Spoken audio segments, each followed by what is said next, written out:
శివాజీ గారిని మాట్లాడాల్సిందిగా కోరుకుంటున్నాం. ప్రొడ్యూసర్గా, యాక్టర్గా మన ముందుకు తీసుకొస్తున్నారు ఈ ఫిలింని. మీడియా మిత్రులకు, విచ్చేసిన అతిథులకు అందరికీ స్వాగతం. Thank you. అలాగే ఈ కార్యక్రమానికి ముఖ్య అతిథిగా విచ్చేసిన మా అనిల్కి thank you so much Anil. ఎందుకంటే అనిల్ అంటే జస్ట్ లైక్ అబ్బాయి అంటాను నేను, చాలా ఇష్టం. ఇది వ్యక్తిగతమైనటువంటి బాండేజెస్ అన్నమాట, అంతవరకే. బట్ అనిల్ చాలా, నేను ఈవీవి గారిలో చూశాను, చాలా గొప్ప క్వాలిటీస్ ఉంటాయి ఈవీవి గారిలో. అలాగే అనిల్ ఈ కాలంలో ఇంత కూల్గా ఒక సినిమాని కంప్లీట్ చేయటం అంటే అంత ఈజీ కాదు. అనిల్ని అందరూ ప్రేమిస్తారు. చాలా పాజిటివ్ వైబ్ ఉంటుంది తన చుట్టూ. ఫోన్ చేసి అబ్బాయి ఎక్కడున్నావు, నేను ఎక్కువ అంటే ఏ ఆర్టిస్ట్కైనా ఉంటుంది, అబ్బాయి ఏమైనా ఉందా అంతవరకే, కానీ ఇబ్బంది పెట్టే అంత దూరం అయితే వెళ్ళదు. దానికి మించిన ఒక ఏమో అనిల్ అంటే ఒక పిచ్చి ప్రేమ. అంతేగాని అబ్బాయి ఎట్టి పరిస్థితుల్లో మనం సినిమా, నాతో ఒక సినిమా చేయి, ఇట్లాంటి కన్నా కూడా దాన్ని మించినటువంటి ఏదో ఒక తెలియని ఒక బ్లడ్ రిలేషన్ మాదిరి అనమాట. పైగా తను ఎప్పుడూ ఇబ్బంది పడొద్దు అని ఎక్కువ కోరుకుంటాను. తన సక్సెస్ని డెఫినెట్గా మా అనిల్కి తెలుసు. తన పబ్లిసిటీ అనౌన్స్ చేసిన దగ్గర నుంచి నేను బలంగా కోరుకుంటా, ఎట్టి పరిస్థితులు ఎక్కడా కూడా ఒక నెగిటివ్ థాట్ రాకూడదు ఎవరికి కూడా అనేది. ఎందుకంటే తనంత మంచివాడు కాబట్టి, లేకపోతే రాదేమో.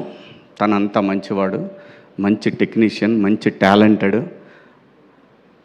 బాస్కి ఆల్ టైమ్ రికార్డ్ ఇచ్చాడంటే సామాన్యమైన విషయం కాదు. అలాగే ఇంకా చాలా హిట్లు ఇస్తాండి ఈవీవి గారు. మీరు కృష్ణారెడ్డి గారు ఎలాగైతే వాళ్ళు ఫీల్డ్లో ఉన్నంతవరకు ఎలా హిట్లు కొట్టారు, ఖచ్చితంగా నాన్ స్టాప్ హిట్లు ఖచ్చితంగా కొడతాడు, మనం చూస్తాం భవిష్యత్తులో. నేను అనుకుంటున్నాను, ఎందుకంటే అట్లా లోపలికి వస్తున్నప్పుడు అక్కడ ఫోటో ఉంటుంది అనిల్ది, కింద చాలా ఫోటోలు ఉన్నాయి, కానీ ఆ ఫోటోలు చూసినప్పుడు అనిపించింది అబ్బాయి ఎప్పుడో హీరో అవుతాడు అనుకున్నా. ఆహా ఇక్కడ ఎవరు ఏం మాట్లాడుకున్నా, ఎవరు ఏం కావాలనేది కళామ తల్లి నిర్ణయిస్తుంది. జస్ట్ ఒక ఫీలింగ్ వచ్చింది నాకు అట్లా లోపలికి వచ్చినప్పుడు. అదే చెప్పా ఇక్కడ కూర్చున్నప్పుడు, ఎందుకో అనిపించింది అని చెప్పాను. ఖచ్చితంగా అవ్వాలండి. వాళ్ళ తమిళ్లో అందరూ డైరెక్టర్లు చాలామంది హీరోలుగా చేస్తున్నారు, ఎందుకు అవ్వకూడదు? అయితే తప్పేంటి? ఆర్టిస్టులు డైరెక్టర్లు అవ్వచ్చు. రామారావు గారు hero, director, producer, makeup man, ఎన్ని చేశాడు రామారావు గారు. ఇచ్చేయి సినిమా రీమేక్ కూడా చెప్పాను ఇందాకనే. ఇచ్చేసాయి. అలీ గారు ప్రొడ్యూసర్గా. అమ్మ హీరో ఎవరో చెప్పను, ఎందుకంటే మళ్ళీ ఇప్పుడు జిద్ద మొదలు పెడతారు, లేనిపోయింది మనకి వాళ్ళ. సో థ్యాంక్ యూ అండి. నా సినిమా గురించి మాట్లాడేదాన్ని నేనైతే మాత్రం ఒకటి గ్యారంటీ చెప్పగలను. నేను నిర్మాతగా నాకు బాపినీడి గారు ఒక బాధ్యత అప్పచెప్పారు. కథ విని సాయి గారు వాళ్ళ టీం ఒక బాధ్యత అప్పచెప్పారు. ఇది నా సొంత డబ్బులు పెట్టి తీసినటువంటి తాజ్మహల్ కన్నా కూడా నాకు చాలా ఇంపార్టెంట్ ఈ సినిమా. నేను ఖర్చు దగ్గరైనా, మేకింగ్ దగ్గరైనా, ఎక్కడైనా సరే వాళ్ళు నాకు బాధ్యత అప్పచెప్పిన దాన్ని నేను ఒక టీచర్లాగా బిహేవ్ చేశా. ఖచ్చితంగా అందులో డౌట్ ఏం లేదు. ఏ విషయంలోనైనా, ఏ సీన్ అయినా ఒకవేళ బాగాలేదు తీసిందంటే మళ్ళీ తీయాల్సిందే. అలా కూడా తీసాం. యాక్చువల్గా ఈ సినిమాలో సాంగ్ లేదు, కానీ ఆ సాంగ్ నన్ను హాంట్ చేస్తుంది ఎప్పటి నుంచో. ఆ పాయ అనే సాంగ్ ఎట్లా ఎవరికి కూడా ఈ సినిమాలో సాంగ్ అనే ఫీలింగ్ లేదు. నేను అన్నాను సిచ్యువేషన్ ఇది బాగానే ఉంటుందేమో చూడండి అన్న. అందరికీ నచ్చింది, ఇంక్లూడింగ్ సాయి గారు. ఈ సినిమాలో ఏ పని చేసినా, డైరెక్టర్లు అయినా సరే, ఆర్టిస్టులైనా సరే, టెక్నీషియన్లు అయినా సరే, ఏదైనా సరే, everything I have to report. అలాగే చేశాను ఈ సినిమాని. అలాగే వాళ్ళు నాకు ఏదైతే బాధ్యత అప్పచెప్పారో, ఏ రోజు కూడా వాళ్ళు రాలేదు, సెట్కి రాలేదు. అలాంటప్పుడు ఇంకా నా మీద ఇంకా ఎక్కువ బాధ్యత పడింది. మా నితిన్ గారు కానీ, అలాగే మన సాయి కిషోరు, సుహృత్తు, వీళ్ళందరూ కూడా మాకు ప్రమోషన్స్కి వచ్చేసరికి మనోడి పేరు మర్చిపోతాను, మార్కెటింగ్ యువకాంత్ తను, అలాగే ఇంకా మా మహా అయితే ఇప్పుడు 1990s నుంచి పరిచయం నాకు. అందరూ కూడా ప్రతి ఒక్కటి కూడా అది ఒక పెద్ద టీం వర్క్ కంపెనీ అండి. అంతేగాని అక్కడ ఎవ్వరు బాస్లు అవి ఏముండదు, ఎవరి పని వాళ్ళు చేయాల్సిందే. అలాంటి ఒక కంపెనీతో నాకు ఎప్పటికీ విడదీయలేని బంధం ఏర్పడింది. ముఖ్యంగా దీనికి కారకులు బాపినీడి గారు. ఆయన ఎప్పుడు తలుచుకుంటానే ఉంటాను. ఆయన ఒక మాట అనబట్టే ఈరోజు నేను ఇక్కడ నిలబడి మళ్ళీ ఆర్టిస్ట్గా ఇంత బిజీ అయిపోయి వరుసన హిట్లు పడ్డాయంటే కారణం ఏదో చాలామంది కోరుకున్నారు, నువ్వు ఆర్టిస్ట్గా ఉండాలి, నువ్వు ఆర్టిస్ట్. అలా నన్ను రీఎంట్రీ ఇచ్చింది బాపినీడి గారు. బిగ్ బాస్, ఆ తర్వాత కోర్టు, ఆ తర్వాత దండోరా, ఆ తర్వాత బిగ్ బాస్ బజ్జు, ఏది కూడా ఎక్కడా కూడా నాకు ఒక్క నెగిటివ్ ఇది కూడా రాలేదు. ఈ సినిమా కూడా ఖచ్చితంగా, ఎందుకంటే మా అబ్బాయికి టైం లేదు కాబట్టి నేను చూపించలేకపోయాను. సినిమా ఖచ్చితంగా చూపిస్తాను, రిలీజ్ ముందే చూపిస్తాను. ట్రైలర్ చూసి చాలా చాలా బాగుందని చెప్పాడు. ఏదన్నా సరే అనిల్, ఏదన్నా అవకాశం ఉంటే అనేది ఈ ఇండస్ట్రీలో ఎవరు నన్ను అడుగుతాను అని అంటే ఎందుకంటే నేను ఎవరిని అడగలేనండి, అది ఒక అనిల్ని.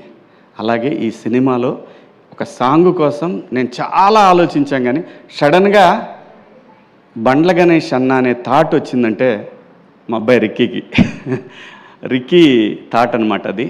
రిక్కీ చెప్తే అప్పుడు నేను వెళ్ళి గణేష్ అన్న అడిగాను, పాట విని అరే చేసేద్దాం అని అన్నాడు. అంటే ఆర్టిస్ట్గా ఏమీ ఇవ్వకుండా ఎవరితో పని చేయించుకోకూడదండి. ఆర్టిస్ట్ అనే కదా, ఎవరితో నేను ఏ పని చేయించుకోలేదు. నేను ఎంత బతిమిలాడినా నా దగ్గర నువ్వు రూపాయి ఇస్తే, ఎందుకంటే తనకి నేను చాలా రుణపడి ఉన్నాను. ఎప్పుడు ఇండస్ట్రీకి వచ్చినప్పటి నుంచే గణేష్ అన్నకి నేను రుణపడి ఉన్నాను. ఖచ్చితంగా తీర్చుకుంటా. ఎవరి రుణం తీర్చుకోకుండా మాత్రం ఇక్కడి నుంచి వెళ్ళాం, మనం తీర్చుకొనే వెళ్తాను. ఇంకా ఈ సినిమా టెక్నీషియన్స్కి వచ్చేసరికి సుధీర్ కథ తీసుకొని వచ్చాడు. కొత్త కుర్రాడు, నాకు తెలుసు. ఆ సైకిల్ దొక్కేటప్పుడు నేర్చుకునే ఆ ఇబ్బందులు ఉంటాయి కదా, ఒక్కోసారి సరిగ్గా తోలు, పట్టుకో, హ్యాండిల్ పట్టుకో, ఇలాంటివి ఉంటాయి. సో వాళ్ళకి తెలుసు ఇలాంటివి అన్నీ కూడా. ఎందుకంటే తను చెప్పిన టెక్నీషియన్లే పెట్టుకున్నా మళ్ళీ. ఎందుకంటే నేనంటే వాళ్ళు క్లోజ్ అయితే బాగా వస్తుంది అవుట్పుట్. అది కెమెరామెన్ అయినా, ఎడిటర్ అయినా, ఎవరైనా సరే అందరినీ తనకి ఇష్టమైన టెక్నీషియన్లను పెట్టాను. అలాగే మ్యూజిక్ డైరెక్టర్ వచ్చేసి బ్యాక్గ్రౌండ్ స్కోర్ రంజన్ రాజ్ అని చెప్పి, తను మలయాళీ అనమాట. అద్భుతంగా చేశాడు. ఈ సినిమాని సక్సెస్లో 50% అతనికి క్రెడిట్ వెళ్తుంది ఖచ్చితంగా. 100%, నో సెకండ్ థాటే లేదు. సినిమా ప్రతి ఒక్కళ్ళకి నచ్చుతుంది. మా ఇద్దరి కాంబినేషన్ నచ్చుతుంది, మళ్ళీ మా ఇద్దరి కాంబినేషన్ నచ్చుతుంది, అలాగే మా ఇద్దరి కాంబినేషన్ నచ్చుతుంది. ఎందుకంటే ఆలీ అన్న ఈ ఇండస్ట్రీకి వచ్చినప్పటి నుంచి నాకు పరిచయం. నన్ను ఒక సొంత తమ్ముడి కన్నా ఎక్కువగా చూసుకున్నాడు ఆలీ అన్న. అప్పటి నుంచి కూడా ఫ్రమ్ ద బిగినింగ్ నేను 96 నుంచి నేను ఆలీ అన్నతో నా జర్నీ. ఆలీ అన్న ప్లస్ గణేష్ అన్న, చనిపోయాడు వేణుమాధవ్ అన్న, ఆయన, వీళ్ళందరూ నన్ను ఒక సొంత తమ్ముళ్ళలాగా చాలా బాగా టేక్ కేర్ చేశారు. ఏ సందర్భంలో అయినా సరే, ఇప్పటి వరకు, ఈరోజు వరకు కూడా. అలాగే చాలామంది ఉన్నారండి ఇక్కడ నాకు సహాయం చేసిన వాళ్ళు. ఇంకా మా చిత్రం సీను, అప్పటి నుంచి పరిచయం. వాడిని చూస్తే భయం వేసేది నాకు. అప్పుడు గ్లాసులు పెట్టుకొని ఎట్లా తిరుగుతుండేవాడు. ఎవడు రీడు ఆతాడు, మనమే ఊరి నుంచి వచ్చి ఎవడు రీడు మాస్టర్ సినిమాకి.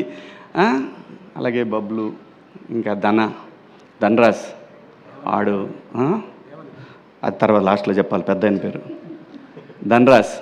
ఎప్పుడు అడిగితే అప్పుడండి, తనకి ఇచ్చిన రెమ్యునరేషన్తో పోల్చుకుంటే తను చేసిన రేట్లు చాలా ఎక్కువ. ఏ రోజు కూడా అడగలేదు. ఎప్పుడు ఫోన్ చేస్తే అప్పుడు అన్నా 2 రోజుల ముందు చెప్పేవాళ్ళం ధనాయ్, లేదంటే ఒక రోజు అటు ఇటు అయినా సరే చేసేవాడు. ఎందుకంటే కొన్నిసార్లు మాకు సీన్ నచ్చ కూడా మళ్ళీ చేయాల్సి వచ్చింది. లొకేషన్ నచ్చక చేసిన సందర్భాలు కూడా ఉన్నాయి. సో ప్రతి ఒక్క ఆర్టిస్టు, మన రఘుబాబు అన్న, అలాగే పృథ్వీ గారు, అలాగే తన పేరేంటి పమ్మిసాయి, చెమ్మక్ చంద్ర, రాఘవ, బుడ్డ నరేషు, అందరూ ప్రతి ఒక్కళ్ళు కూడా, ఇమ్మాన్యుయలు, ప్రిన్స్, చాలామంది అండి, 30 మంది ఆర్టిస్టులు ఉంటారు, గట్టిగా ఉంటారు ఆర్టిస్టులు. ఎవ్రీ సీన్లో ఆర్టిస్ట్ వస్తూనే ఉంటాడు, కొత్త ఆర్టిస్ట్ ఎంటర్ అవుతూనే ఉంటాడు. అది అనుకొని చేసింది కాదు, అలా అయింది. సమీరు. సో అందరూ ప్రతి ఒక్కళ్ళు కూడా చాలా బాగా కోఆపరేట్ చేశారు. మరీ ముఖ్యంగా చెప్పాల్సిన విషయం ఏంటంటే లయ ఈ సినిమా తను కూడా ప్రొడ్యూసర్లానే చేసింది. 4 అంటే ఎర్లీ మార్నింగ్ 4కి వచ్చే 6కి షాట్ ఉందంటే అలా వాడు కూడా రోహన్ అయితే ఎన్నిసార్లు వచ్చాడో వాడు లొకేషన్కి వచ్చి మళ్ళీ చేయకుండా వెళ్ళిపోయినా ఎప్పుడు ఇంతవరకు అందరూ కూడా, ఎందుకంటే నా మీద అభిమానం, at the same time ETV product అందరి మీద ఉన్న అభిమానం, స్క్రిప్ట్ అందరికీ బాగా నచ్చింది, అందరూ బాగా సపోర్ట్ చేశారు. ఇంకా టెక్నీషియన్స్ విషయానికి వస్తే రిత్విక్, మిథిలు, మా ఎడిటర్ గారు మనోజ్ గారు, అందరూ ప్రతి ఒక్కళ్ళు, శివ, విక్రమ్, రామ్, మనోడు సందీప్ ఇది డైరెక్షన్ డిపార్ట్మెంటు, అలాగే ప్రసాద్, ధీరజు, వీళ్ళు ఈపీలు అనమాట ఈ సినిమాకి. ఆ తర్వాత మా అందరినీ నడిపించిన ఒక పెద్ద విగ్రహం ఉంది, అదే మా బాలాజీ సీనన్న. Thank you. నువ్వు లేకపోతే ఈ సినిమా అయ్యేది కాదు. థ్యాంక్ యూ సో మచ్ సీనన్న. అలాగే ఈ సినిమాకి ట్రావెల్స్ కానీ ప్రతి ఒక్కళ్ళు కూడా, మాకు ఈటీవీ ట్రావెల్స్లో వచ్చింది, అలాగే బయట మన ఇండస్ట్రీ ట్రావెల్స్, మా రాయుడు కానీ అందరూ ప్రతి ఒక్కళ్ళు చాలా బాగా సపోర్ట్ చేశారండి. మీ అందరికీ పేరు పేరున థ్యాంక్ యూ. ఇంకెవరినన్నా మర్చిపోయి ఉంటే, ఇంకెవరన్నా మర్చిపోలేదుగా, మనం ఒకే ఒక్క వ్యక్తిని మర్చిపోయానండి. అప్పటి నుంచి ఇప్పటి వరకు, నేను ఇండస్ట్రీకి వచ్చిన దగ్గర నుంచి ఈ రోజు వరకు నాకు ఇండస్ట్రీలో అతి ముఖ్యమైన ఫ్రెండ్స్లో ఒక ఫ్రెండ్ మా కమల్, మిత్రుడు కమల్. చాలా నాకు ఇండస్ట్రీలో ఫస్ట్ ఒక హీరో పరిచయం ఏంటంటే ఇతనే. నాకు సీతారామయ్య గారి మనవరాల్సు అనే సినిమాకి ఇతను హీరో అయితే, మేము సీతారాముల కళ్యాణం చూతమరారండే సినిమాకి మేము ఇద్దరం పరిచయం అనమాట. అప్పటి నుంచి ఈ రోజు వరకు నాతో ప్రతిరోజు ఫోన్ మాట్లాడుకొని ఉండడు. చాలా మంచోడు, మంచి ఆర్టిస్ట్. మన దండోరాలో ఇతనికి చాలా మంచి పేరు వచ్చింది, Rangamama. Thank you Kamal, thank you so much. అలాగే అందరండి, కాదంబరి కిరణ్ గారు, ఈ సినిమాకి పనిచేసిన కాదంబరి కిరణ్ గారు, ఇంకా చాలామంది ఆర్టిస్టులు పనిచేశారు. అందరికీ పేరు పేరున ధన్యవాదాలు. Thank you so much once again. Thank you Bapineedu garu, thank you Sai garu, thank you Nithin, thank you so much అండి మీ అందరికీ. అబ్బాయ్ thank you, I love you, thank you so much. Thank you Shivaji గారు.